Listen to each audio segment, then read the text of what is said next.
Slice, Lucas here. So how did I manage to walk 400 feet off the ground on a high-powered electrical wire in the cold, flying the drone at the same time?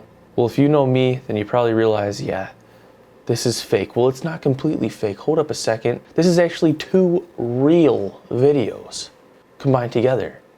So in my opinion, 2 reels don't make a fake. Let me show you how I made this video. So if you guys are interested in special effects, I'm gonna show you how I made this video using a combination of mechanical techniques combined with software techniques. But without further ado, I'll show you guys how I managed to pull this stunt off without getting hurt or in trouble. But you gotta focus. First things first, I got the idea in my head. I wanna walk up on that electrical wire without actually walking up on that electrical wire. I wanna do it using special effects. So this entire thing was filmed using this DJI Mavic 2 Pro, okay? So this is the drone I used to film the video.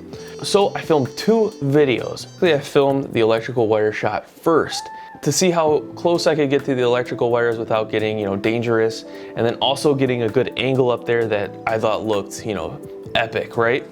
So how did I measure that distance and angle? I just eyeballed it, really. And I tried to just use my guesstimation. Now the speed part, I actually got to be more consistent, and that's very important. On this drone, you have the option of going into tripod mode, right? Tripod mode, you can control the maximum speed pretty easily. You'll see it right on the app when you do. That's what I did at first. Basically, flew the drone up to the power lines, put it on tripod mode then, got it about the angle and distance I would like, full throttle at tripod mode.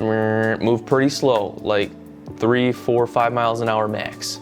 After I filmed that, I was satisfied. I flew the drone back down to the ground and tried to imagine that the power line was there. So I tried to keep it at the same distance, same angle.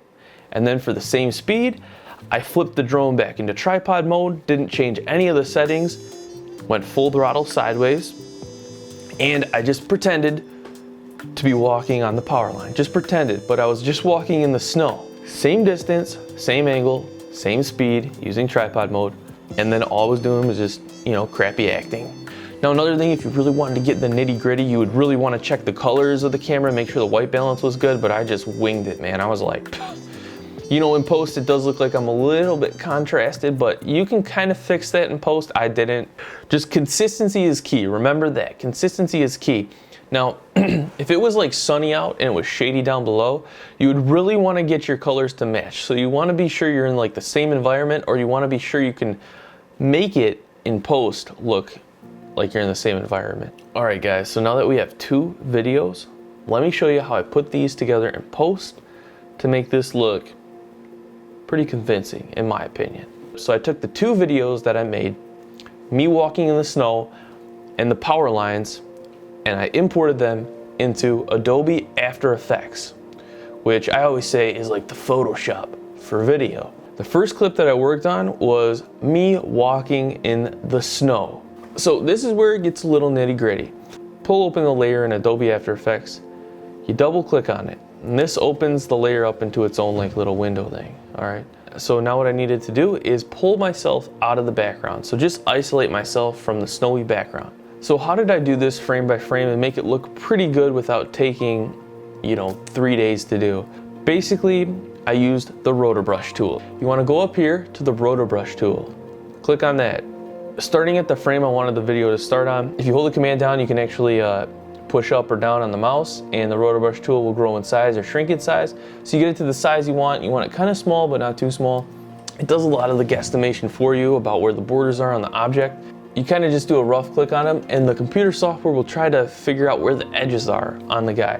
Now, if you got something you don't want, you basically hold down Option, and then you try to select that, and it'll try to take that away, and it'll try to get as close to the edge of the object as it can. The computer is doing most of the guesswork here.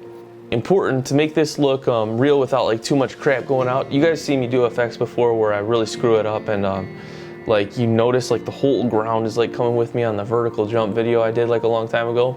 So to really make this look spec and not like, some super smut that I used to make, you want to click on the rotor brush tool, hold it down, go to the refine edge tool. Now this refined edge tool will try to find the edge of the thing you're trying to rotoscope out of the background or cut out of the background. And it makes it like feathered in a way that really just helps bring it away from the background, so that when you put it into something new, it looks pretty good. And this really helps with something that has hair or like fabric or cloth. Then what you're gonna wanna do with this is I try to find the edges and select around the edges of my body. Another thing you wanna do is there's a little timeline down here. It's kind of small. You wanna make sure you drag that all the way out through the length of the clip. You can put little keyframes in there to be safe, but I'm too lazy to do that, so I just did the whole thing. Because every time you put a keyframe, you have to re-rotoscope. So I just did the whole thing, and that's probably why my CPU is screaming. So all you gotta do now is after you got your object selected, which in my case is me, I'm gonna hit the space bar, and that's gonna play the video, and the computer is gonna try to be smart. It's gonna try to be a smarty, and it's gonna try to keep that rotoscope on me the entire time, and it's gonna try to just keep selecting me frame by frame. So it's gonna do most of the work, but you gotta make sure because it does jump off, okay? In that instance, you hit the space bar again, you stop it. You hold down Option, and you select that something, and you try to bring that roto brush back into your body again. And if it grabbed less of you and you need it to grab more, then just use your roto brush tool and select more of you, and then make sure the frame before that it was selecting you, and then go to your frame you're on right now, and then hit the space bar again and continue the journey. Somewhere it really screwed up on me was when I crossed my legs, it started to grab the snow in between my legs. So I would have to watch that very carefully and ungrab the snow in my legs. So I'd hold down Option and I'd try to select that snow in between my legs because I don't want this like white triangle in between like that just wouldn't look real, it would look weird.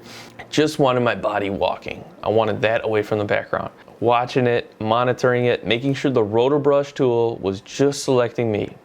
When I got all the way to the end, this did take the longest amount of time. It took about 45 minutes. Not gonna lie, if you had a faster computer, it would probably only take like 15 to 20 minutes. Very important, what you wanna do is you wanna hit freeze right over here. And this took another like 10 minutes. After it was froze, after I made sure the roto brush tool scoped out the entire thing, what I do now is I went back to my composition. I put the power line footage in there, and I dragged my walk guy up above the power line footage. So this put me on top of the power line footage. And crazy enough, right off the bat, it almost looked like, whoa, that's almost perfect. But I mean, I wasn't on the line. So I had to position myself on top of the line. This was the fun part. Okay, this is where the effect really came to life. So first things first, I actually moved the anchor point right to the middle of my waist so that basically when I would rotate my guy later, it would rotate at the waist and not like from way back here, and I'd go like this. Then what I did is I positioned myself using the position transform, and I basically just, you can move yourself anywhere around in the plane of the, the 2D plane. I just moved myself right on top of the wire. I put my foot right on top of the wire. I resized my guy just a little bit. I think I put him to 94%. Then from here, I put keyframes on everything. So that way, when I start walking, if anything looks off, I can position myself back on the wire. And it did look off because in reality, I filmed myself going horizontal like this, but in this video, walking on the line goes down like this. So I actually started to walk up, right? Like just moonwalk in the air. Because I set keyframes, I was able to basically pull myself down when I'd get a little high off the wire so that my foot was touching the wire again. And because I set keyframes, it just kept it smooth frame by frame. Making these keyframes was all I had to do. I didn't have to make a little keyframe every frame by frame. I could do it in a little bit of a span, and it would smoothly keep me on the wires just because the speed was constant and everything like that. Now when you zoom in close here, you can kind of see where, some of my stuff went wrong, because I didn't have a green screen and I wasn't wearing completely black shoes. The bottom of my shoes were white. You can actually see where the roto brush tool cut off some of the bottoms of my shoes. Now you could totally get in the nitty gritty here, and you could be like, oh my goodness, I messed up, and you could totally go back and spend hours trying to fix that. But dude, look it, I'm so small compared to this whole thing. And when I export this and then I export it down and put it on Instagram at like 720p, nobody's gonna see that. And because my guy's so small on this whole thing, and because it's moving too, the whole camera thing's moving, it makes it look way more real. So after I set all those keyframes, keeping my feet on those wires the entire time, basically that was it. Now I export it. Honestly, minimal software. All I basically did using software for this was cut myself out of the background and then, you know, put myself and made sure I was walking on the pole. And you might think like, oh, that's a lot. It's really not a lot because there's a lot of things you can do in Adobe After Effects regarding like 3D dimensions and stuff.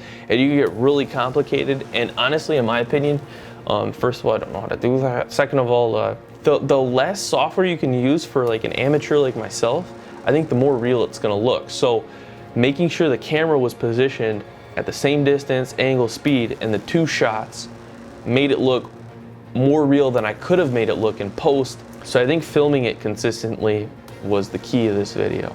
So with that being said, I put it all together, exported it, and look at that. I'm walking up 400 feet above the ground on a high-powered electrical wire, flying my drone at the same time. Thank you guys so much for watching this video. Hopefully it was entertaining. Hopefully you learned something. Hopefully it was insightful. Thank you guys so much for your support. Don't forget to subscribe. I have more videos coming out. Be sure to check out some of my other special effects videos. I have one where I showed you how I made fake weights. I think there's a few, the bottle flip one, that one was really dumb. I'll probably be making more of these tutorials in the future. Hopefully it was a decent tutorial. Hopefully you learned something and or were entertained. Thank you guys so much for watching this video. Don't forget to subscribe. More videos coming out. Peace. Y'all have a good one, and I'll see you in the next video.